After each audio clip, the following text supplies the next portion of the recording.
एक बार फिर अडानी ग्रुप को बड़ा झटका लगा है और अडानी ग्रुप के चेयरमैन गौतम अडानी के ऊपर गिरफ्तारी की तलवार लटकी हुई है। हिंडनबर्ग रिसर्च ने जब गौतम अडानी पर आरोप लगाए थे उसके बाद शेयर बाजार में जबरदस्त गिरावट देखने को मिली थी।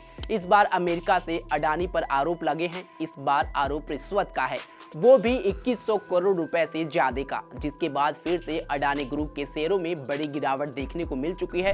ग्रुप की मार्केट कैप से झटके में 2.5 लाख करोड़ रुपए से ज्यादा गिरावट देखने को मिल चुकी है। भारत में इस पर जमकर राजनीति भी हो रही है। ऐसे में समझना जरूरी है कि आखिर पूरा मामला है क्या और क्यों गौतम अडानी पर गिरफ्तारी की तलवार लटक रही है। इस पूरे मामले से अडानी ग्रीन एनर्जी के अलावा कौन सी कंपनी जुड़ी हुई है, इसके पीछे की पूरी कहानी क्या है, आखिर अडानी पर रिश्वत देने के आरोप क्यों लगे हैं, आइए इसे परत दर परत समझने की कोशिश करते हैं। नमस्कार, मैं हूं सत्येंद्र शर्मा और आप देख रहे हैं punjabkesari.com।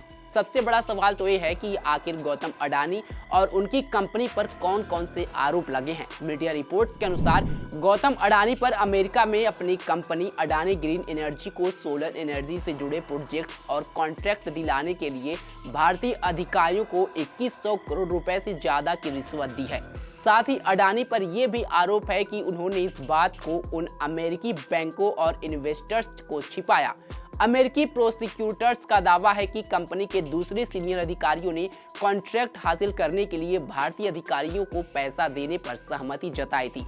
न्यूयॉर्क टाइम्स की रिपोर्ट के अनुसार अडानी ग्रीन एनर्जी ने झूठे बयानों से गुमराह करने की कोशिश और साल 2021 में बॉन्ड ऑफर कर अमेरिका के अलावा दूसरे इंटरनेशनल इन्वेस्टर्स और अमेरिका के बैंकों से फंड जुटाया। अमेरिका के अटॉर्नी ब्रायन पीस के मुताबिक सोलर पावर के कॉन्ट्रैक्ट हासिल करने के लिए भारत में सरकारी अधिकारियों को रिश्वत देने की बड़ी प्लानिंग की गई थी।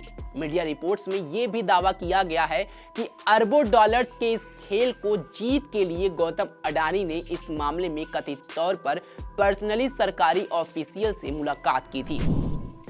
अमेरिकी प्रोसिक्यूटर्स की ओर से दावा किया गया है कि रिश्वत देने का पूरा दौर करीब 4 साल तक चला। रिपोर्ट्स के अनुसार साल 2020 से 2024 के बीच अडानी ग्रीन और Azure power global solar project दिलाने के लिए गलत रूट से इंडियन ऑफिशियल को ब्राइब दी गई। खास बात तो यह है कि इस सोलर प्रोजेक्ट के कॉन्ट्रैक्ट अगले 20 साल तक $2 बिलियन यानी 16,000 करोड़ रुपए से ज्यादा का मुनाफा हासिल करने का अनुमान था। इस पूरे मुनाफे को हासिल करने के लिए झूठे दावे किए गए, लोन और बॉन्ड्स के जरिए पैसा जमा किया गया।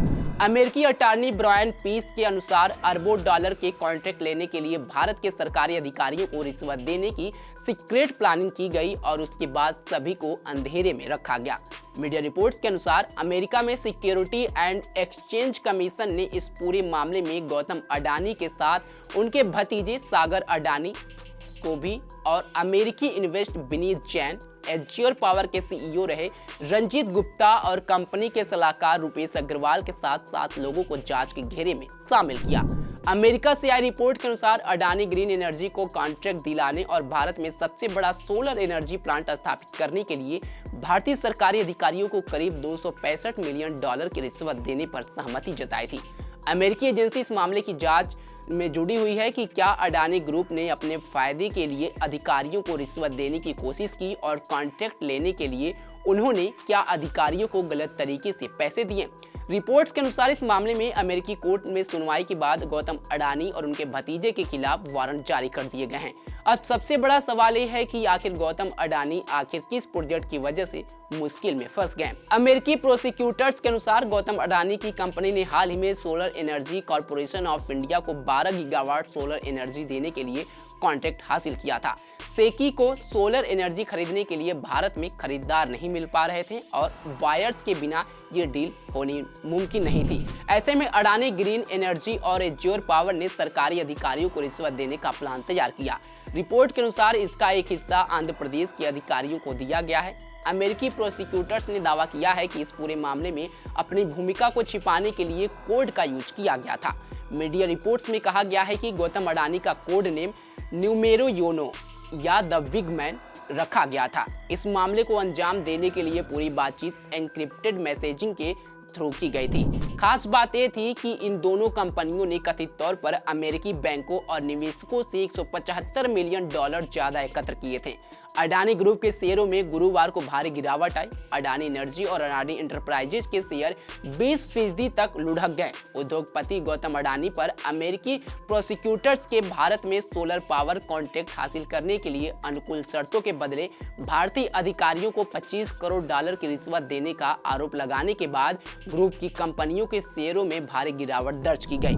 बीएसई पर समूह के प्रमुख कंपनी अडानी एंटरप्राइजेज के शेयर में 20%, अडानी एनर्जी सॉल्यूशन में 20%, अडानी ग्रीन एनर्जी में 19.17%, अडानी टोटल गैस में 18.14%, अडानी पावर में 17.79% और अडानी पोर्ट्स के शेयर में 15% की गिरावट देखने को मिली। इसके अलावा ग्रुप की कंपनी अंबुजा सीमेंट का शेयर 14.99%, एसीसी 14.54%, एनडीटीवी 14.34% और अडानी विल्मर का शेयर 10% लुढ़का।